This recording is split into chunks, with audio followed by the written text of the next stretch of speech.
Soy Eduardo Mendoza. Tengo 73 años de edad y durante 4 décadas he sido el dueño de una propiedad de 3 plantas situada en el corazón de Palermo, adquirida con años de esfuerzo y dedicación. Mi hija Carmen me exigió el pago de una renta mensual para continuar habitando en lo que siempre fue mi hogar. O de lo contrario, debería buscar otro lugar donde vivir. Esa misma tarde decidí contactar a varios agentes inmobiliarios para poner en venta la propiedad y comencé los trámites para trasladarme a una residencia geriátrica de primera categoría, donde finalmente recibiría el respeto que merezco. Te invito a imaginar la escena conmigo.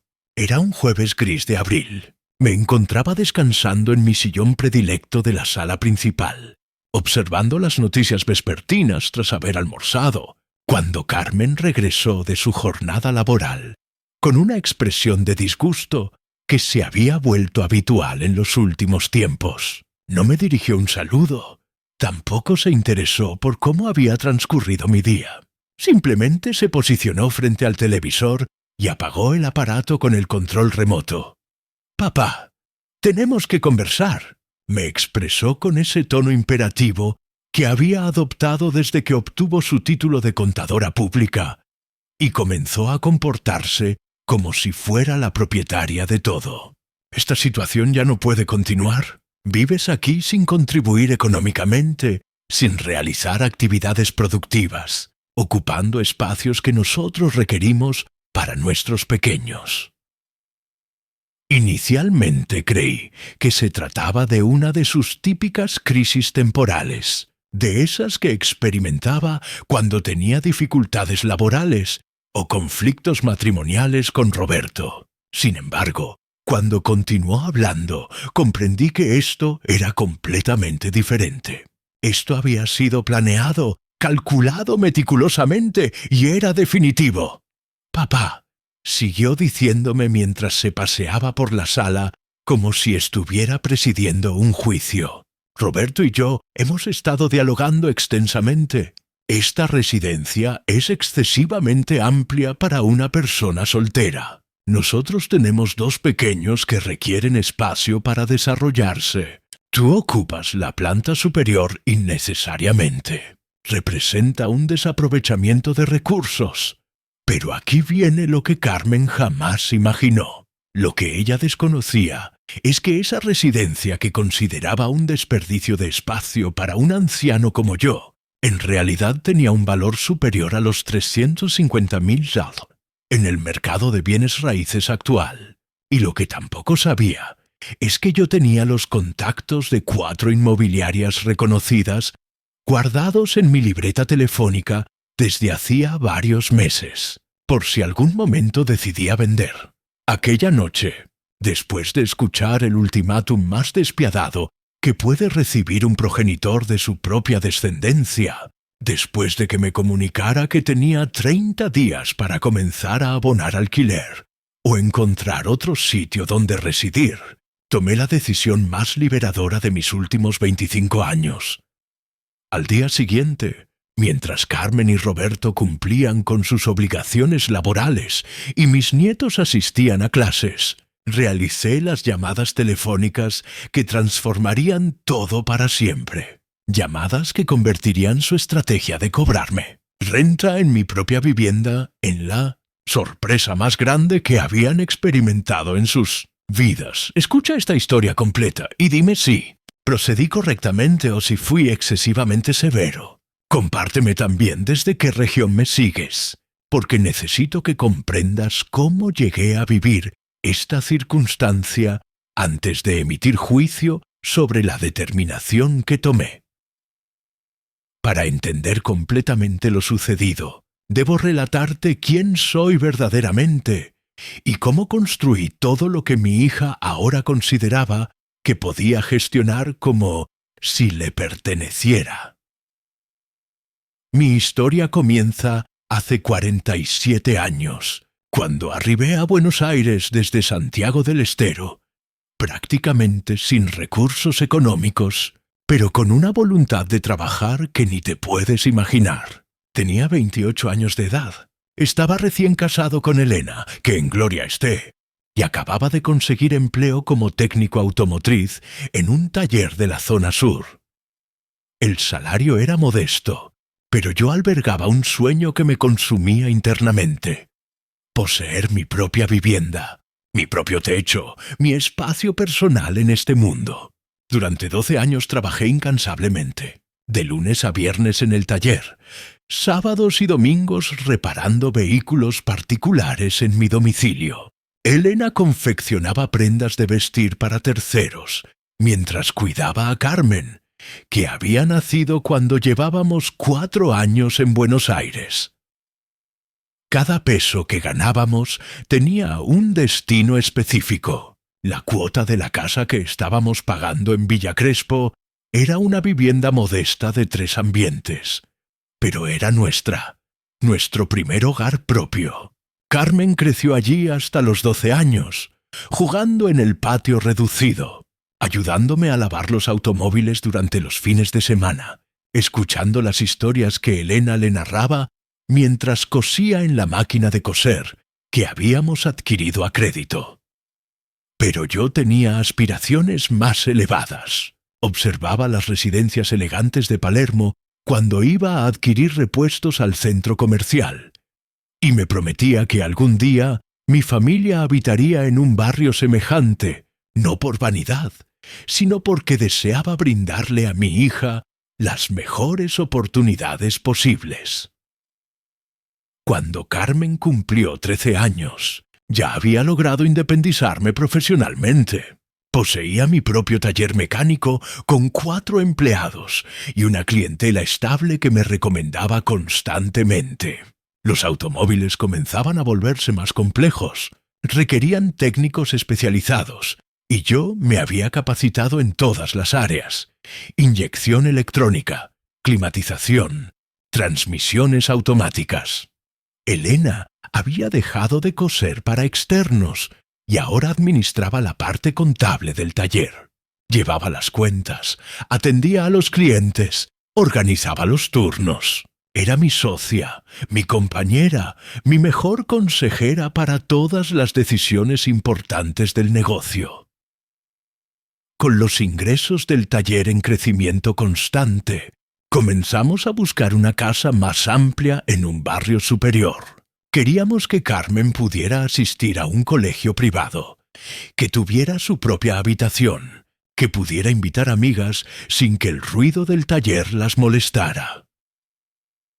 Encontramos la residencia de Palermo en 1985. Era una construcción de los años 50, de 3 plantas con jardín frontal y patio trasero. Necesitaba algunas reparaciones menores, pero tenía una estructura sólida y estaba ubicada en una calle silenciosa a pocas cuadras del colegio donde queríamos inscribir a Carmen. La casa representaba una inversión considerable para nuestro presupuesto de entonces. Tuvimos que vender la casita de Villa Crespo, obtener un crédito hipotecario significativo y comprometer las ganancias del taller durante 6 años.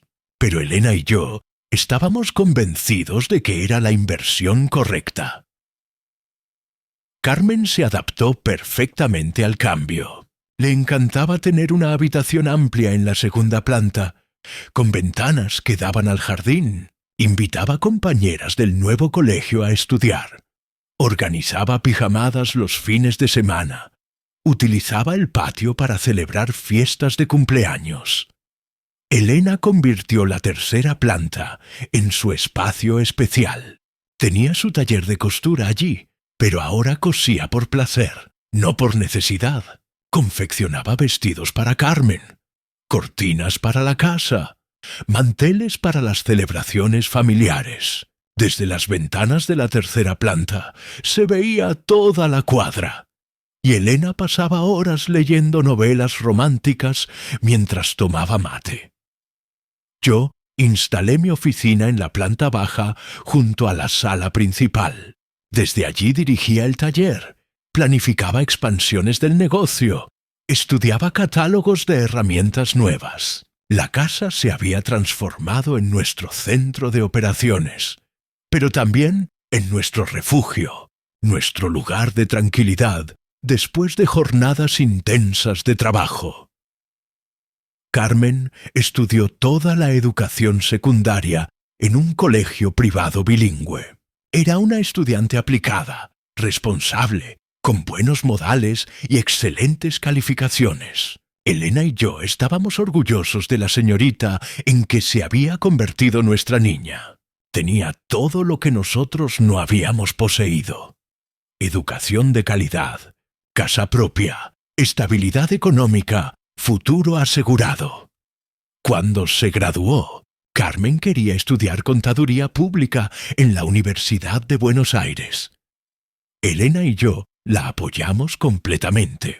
Le financiamos todos los gastos universitarios, le compramos una computadora para estudiar, la ayudamos con todo lo necesario para destacarse académicamente. Durante los 6 años de la carrera, Carmen continuó viviendo en casa. Tenía su habitación, sus horarios, sus libertades. Nosotros respetábamos su independencia, pero disfrutábamos de tenerla cerca. Elena le preparaba comidas especiales cuando tenía exámenes finales. Yo la transportaba hacia y desde la facultad, cuando el horario coincidía con mis actividades. Se recibió con un promedio de 9 puntos. Una contadora pública con todas las credenciales, preparada para conquistar el mundo empresarial. Elena organizó una fiesta de graduación en casa con todos los parientes, amigos y compañeros de facultad. Fue una de las noches más felices de nuestras vidas. Pero después de la graduación, Carmen comenzó a cambiar. Consiguió trabajo en un estudio contable importante del centro y comenzó a relacionarse con personas de otro nivel socioeconómico.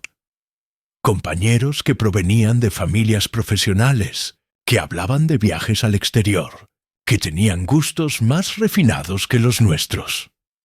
Al principio, los cambios eran sutiles. Carmen comenzó a criticar la decoración de la casa, que le parecía pasada de moda. Comenzó a sugerir que adquiriéramos muebles más modernos, que cambiáramos la vajilla, que renováramos el baño principal.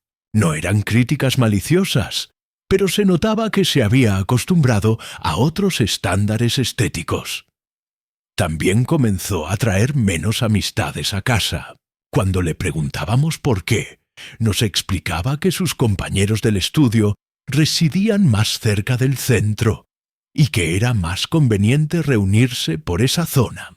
Nosotros comprendíamos, pero Elena notaba que algo había cambiado en la actitud de nuestra hija hacia nuestro hogar. A los 3 años de trabajar, Carmen conoció a Roberto en un seminario de contadores. Roberto era hijo de un contador público reconocido. Había estudiado en universidad privada y trabajaba en el estudio de su progenitor, especializándose en empresas multinacionales. Era un joven educado, elegante, con proyección profesional. Cuando nos lo presentó, Elena y yo tratamos de ser acogedores. Lo invitamos a cenar en varias ocasiones. Conversamos sobre su trabajo, sobre sus planes futuros. Roberto era cortés con nosotros, pero se percibía una distancia.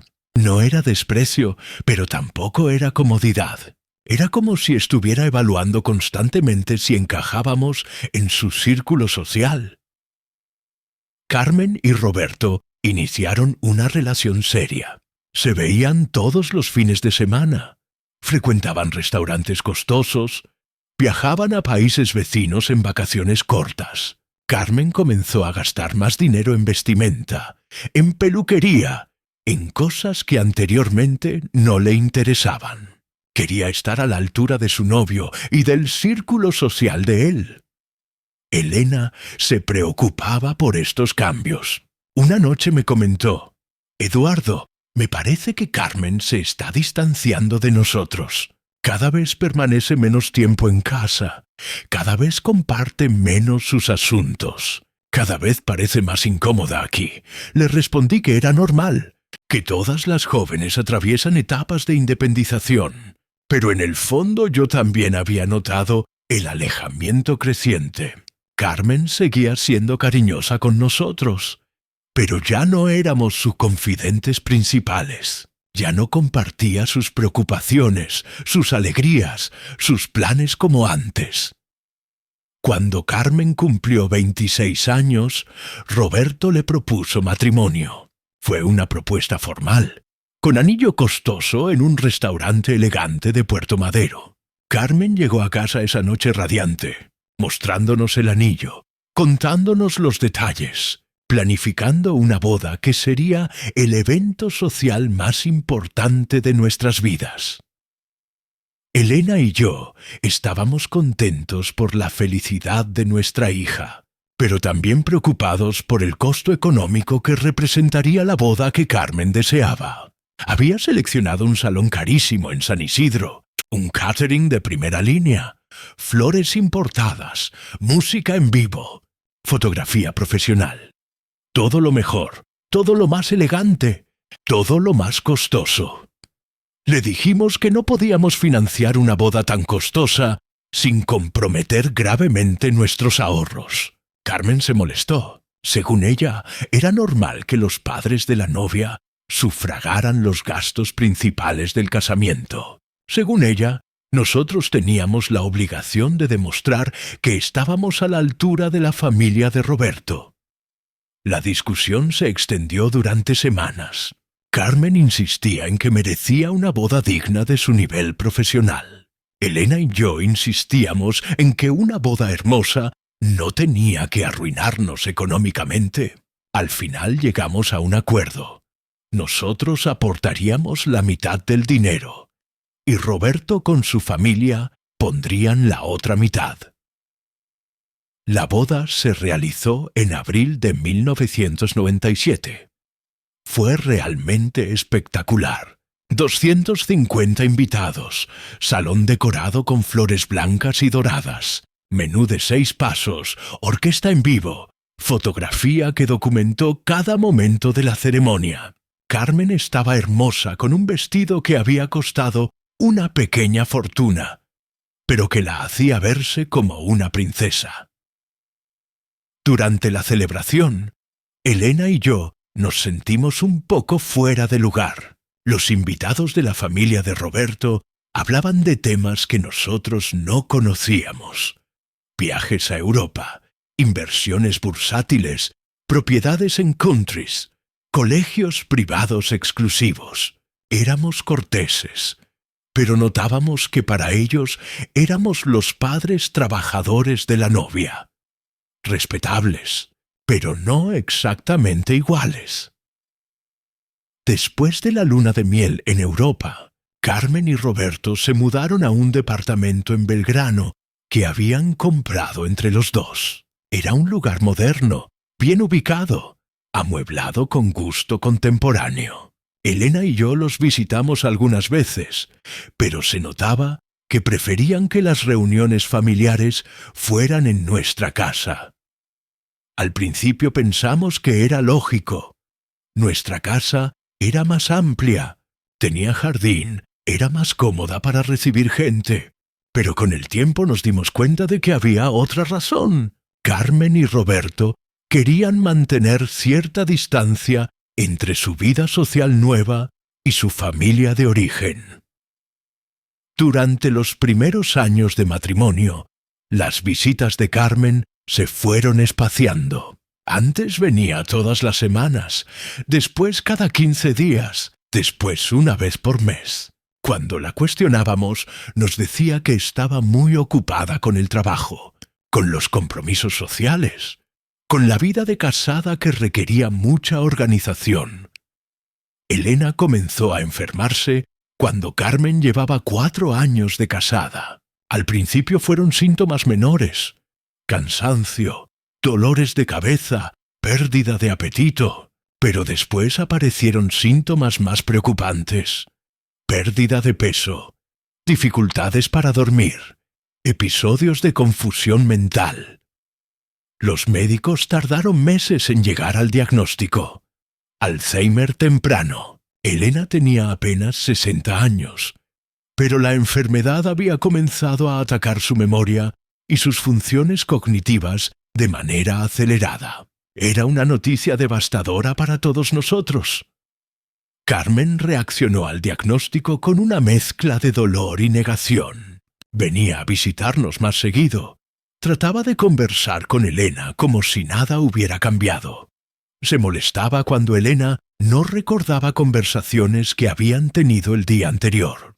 Era difícil para ella aceptar que su madre se estaba perdiendo gradualmente. Yo me convertí en el cuidador principal de Elena. Organicé mi trabajo en el taller para poder estar más tiempo en casa. Contraté empleados de confianza para que manejaran las operaciones diarias. Transformé nuestro dormitorio en la planta baja para que Elena no tuviera que subir escaleras. Durante 6 años cuidé a Elena las 24 horas del día. Le daba los medicamentos, la acompañaba a todas las consultas médicas, la ayudaba a bañarse cuando ya no podía hacerlo sola, le leía libros cuando ya no podía concentrarse para leer. Fueron los años más difíciles de mi vida, pero también los más llenos de amor. Carmen ayudaba cuando podía, pero su ayuda era limitada. Venía los domingos, se quedaba unas horas, conversaba con Elena, aunque Elena ya no la reconociera completamente. Pero el peso real del cuidado recaía sobre mí. Roberto casi no aparecía, y cuando venía se quedaba en el jardín, porque le incomodaba ver a Elena en esa situación.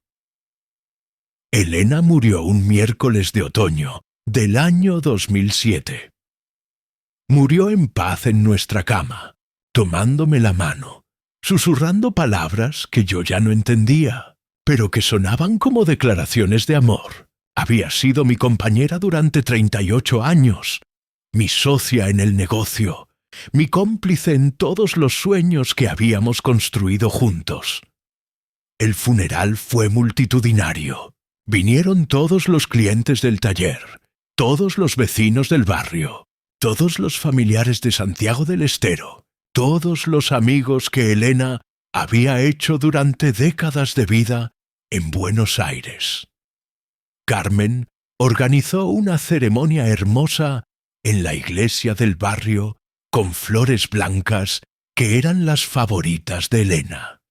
Después del funeral me quedé solo en la casa de 3 plantas que había sido nuestro hogar durante 22 años. El silencio era ensordecedor.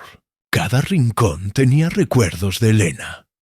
La cocina donde preparaba sus comidas especiales, el jardín donde cultivaba sus plantas, la sala donde tejía mientras miraba telenovelas. Carmen se preocupó por mi soledad. Me sugirió que vendiera la casa y me mudara a un departamento más pequeño, más fácil de mantener. Pero yo no quería irme. Esa casa contenía toda mi historia, todos mis recuerdos, todos los momentos importantes de mi vida. Además, seguía manejando el taller desde la oficina de la planta baja.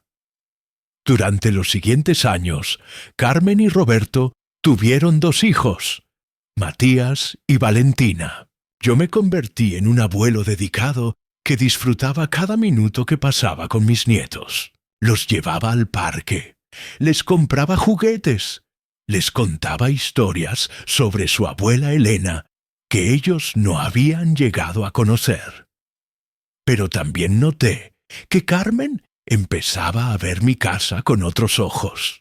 Cuando venía con los pequeños, hacía comentarios sobre el espacio desperdiciado. Decía que era una lástima que una casa tan grande fuera ocupada por una sola persona. Insinuaba que yo podría aprovechar mejor la propiedad si la compartiera o si la reorganizara. Al principio pensé que eran comentarios inocentes, pero con el tiempo me di cuenta de que Carmen tenía un plan. Ella y Roberto estaban empezando a sentirse limitados en su departamento de Belgrano. Los niños necesitaban más espacio. Ellos querían una casa con jardín, y mi propiedad de Palermo era exactamente lo que estaban buscando. Las insinuaciones se convirtieron en sugerencias directas hace 4 años, cuando Matías cumplió 9 años y Valentina tenía 6. Carmen me planteó la posibilidad de que ellos se mudaran a mi casa temporalmente, mientras buscaban una propiedad propia más grande. Papá, me dijo una tarde después de que los niños habían jugado todo el día en mi jardín, ¿no te parece que sería beneficioso que viviéramos juntos por un tiempo? Los niños te adoran. Tú necesitas compañía y nosotros necesitamos más espacio.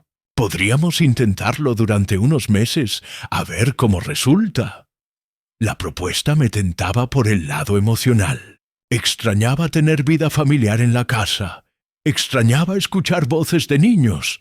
Extrañaba la sensación de hogar compartido. Pero por el lado práctico tenía mis dudas. Había vivido solo durante 6 años y me había acostumbrado a mis rutinas, mis horarios, mis espacios personales.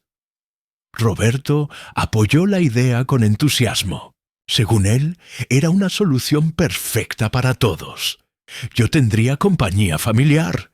Ellos tendrían más espacio. Los niños tendrían jardín y una relación más cercana con su abuelo. Además, podríamos dividir gastos de mantenimiento, lo cual era beneficioso para mi economía de jubilado. Después de pensarlo durante semanas, acepté la propuesta. Carmen y Roberto vendieron su departamento de Belgrano y se mudaron a mi casa en febrero del año 2022. Ellos ocuparon la segunda planta completa. Los niños se instalaron en 2 habitaciones de la planta baja y yo me quedé con mi dormitorio principal y la oficina. Los primeros meses fueron hermosos. La casa volvió a tener vida, ruido, movimiento constante. Los niños corrían por los pasillos, jugaban en el jardín, llenaban todos los ambientes con sus risas y travesuras. Yo redescubrí la alegría de ser abuelo presente, de participar en la rutina diaria de mis nietos. Carmen cocinaba para todos, organizaba las actividades familiares, se ocupaba de que la casa funcionara como un hogar integrado. Roberto ayudaba con las tareas de mantenimiento, arreglaba cosas que yo ya no podía arreglar solo, se ocupaba de los temas administrativos complicados. Pero gradualmente empezaron a aparecer las fricciones. Carmen comenzó a tomar decisiones sobre la casa como si fuera la dueña. Cambió la decoración de la sala sin consultarme, reorganizó la cocina según sus preferencias, estableció reglas de funcionamiento que yo no había acordado. También comenzó a cuestionar mis gastos personales. Si yo compraba algo que ella consideraba innecesario, me hacía comentarios sobre la importancia de ahorrar para los gastos de la casa. Si yo salía a comer con amigos, me recordaba que había que ser responsable con el dinero, porque ahora éramos una familia numerosa. Roberto desarrolló una actitud similar. Comenzó a manejar las cuentas de servicios como si fuera el jefe de familia. Cuando llegaban las boletas de luz, gas o teléfono, las analizaba detalladamente y me explicaba cómo podríamos reducir el consumo. Me daba consejos sobre ahorro energético, sobre optimización de recursos, sobre planificación financiera familiar. Lo que más me molestaba era la manera en que hablaban de la casa delante de los niños. Ya no era la casa del abuelo donde ellos vivían temporalmente. Era nuestra casa, donde todos vivían por igual. Los niños comenzaron a referirse a los espacios como si fueran comunitarios. Nuestro jardín, nuestra cocina, nuestra sala. Cuando yo mencionaba que alguna parte de la casa necesitaba arreglos, Carmen y Roberto automáticamente asumían que era un gasto familiar que debía dividirse entre todos. Cuando yo quería hacer alguna modificación, tenía que consultarlo con ellos, como si fuéramos copropietarios con iguales derechos de decisión. La situación se complicó durante la pandemia del año 2022, cuando todos estuvimos encerrados en casa durante meses, compartiendo espacios las 24 horas del día. La convivencia se volvió tensa, los roces se multiplicaron, las discusiones por temas menores se convirtieron en conflictos importantes. Carmen comenzó a quejarse de que yo ocupaba demasiado espacio para una sola persona.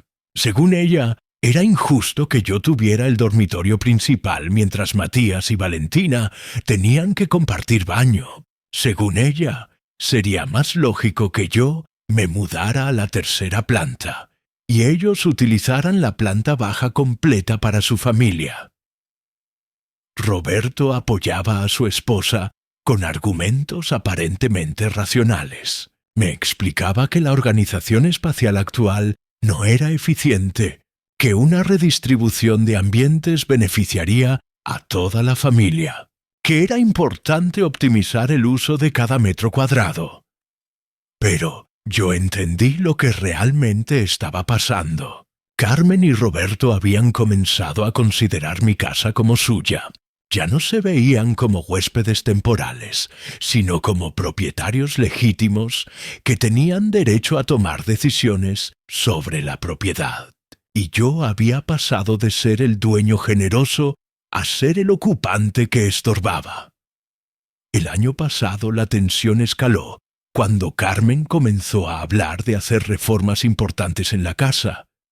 Quería ampliar la cocina, modernizar los baños, construir una piscina en el patio trasero. Hablaba de estos proyectos como si fueran decisiones familiares consensuadas, no como mejoras que dependían de mi autorización y mi financiamiento. Cuando le recordé que la casa era mía y que cualquier reforma tenía que ser aprobada por mí, Carmen reaccionó con irritación. Según ella, si todos vivíamos en la casa, todos teníamos derecho a opinar sobre las mejoras necesarias. Según ella, era egoísta de mi parte imponer decisiones unilaterales sobre espacios que toda la familia utilizaba.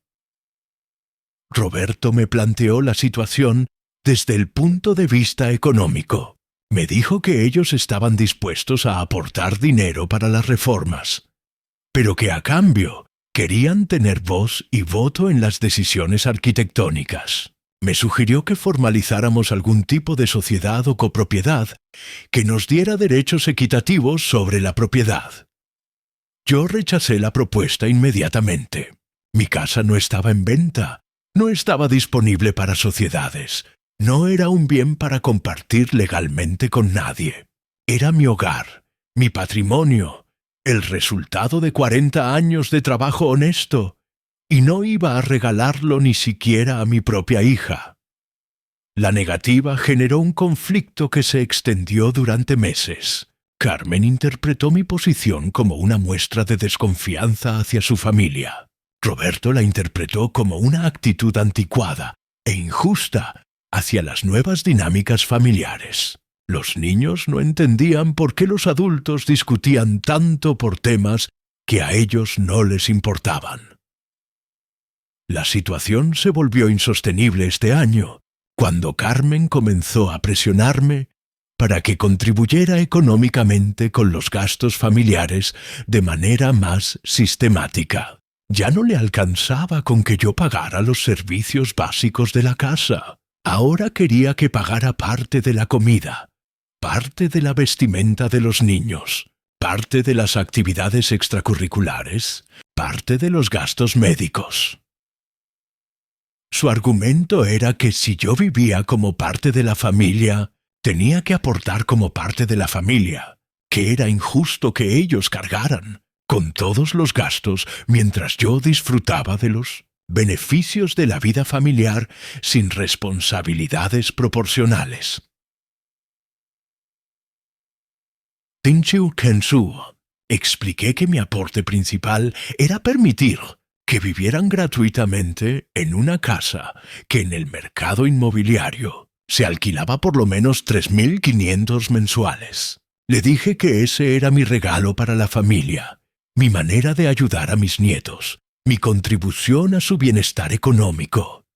Pero Carmen no veía las cosas de esa manera. Para ella, vivir en mi casa ya no era un privilegio, sino un derecho adquirido. Para ella, mi propiedad se había convertido en el hogar familiar que todos compartían por igual. Para ella, yo era simplemente otro miembro de la familia que tenía que aportar su cuota correspondiente como cualquier otro. El conflicto llegó al punto de ruptura aquel jueves de abril que te relaté al principio. Carmen llegó del trabajo con una calculadora y una planilla de gastos detallada. Se sentó en mi mesa de la cocina y me mostró números que supuestamente demostraban cuánto dinero gastaba la familia mensualmente. «Papá», me dijo con esa voz de contadora que usaba cuando quería sonar profesional y autoritaria. «Hice los cálculos exactos de todos nuestros gastos familiares, entre comida, servicios, mantenimiento, ropa y gastos varios. Esta familia gasta 5.200 mensuales. Dividido entre 5 personas, tienes que aportar $1.040 por mes». «¿1.040? ¿Por qué?», le pregunté. «Por vivir aquí, papá. Por formar parte de esta familia, por ocupar espacios, consumir recursos y beneficiarte de todo lo que hacemos para mantener esta casa funcionando». «Carmen», le respondí tratando de mantener la calma, «esta es mi casa. Yo no tengo que pagar alquiler para vivir en mi propia propiedad». Pero su respuesta fue la frase que cambió todo para siempre. «Si no pagas, aquí no vives. Es así de simple, papá. O contribuyes como corresponde, o te buscas otro lugar donde vivir. Nosotros no podemos seguir manteniendo a alguien que no aporta nada». En ese momento entendí que mi hija había cruzado una línea que no tenía vuelta atrás. Ya no me veía como su padre que les había dado un hogar. Me veía como un inquilino moroso que se aprovechaba de su generosidad. Ya no respetaba mi propiedad como mía. La consideraba un recurso familiar que ella tenía derecho a administrar. Esa noche,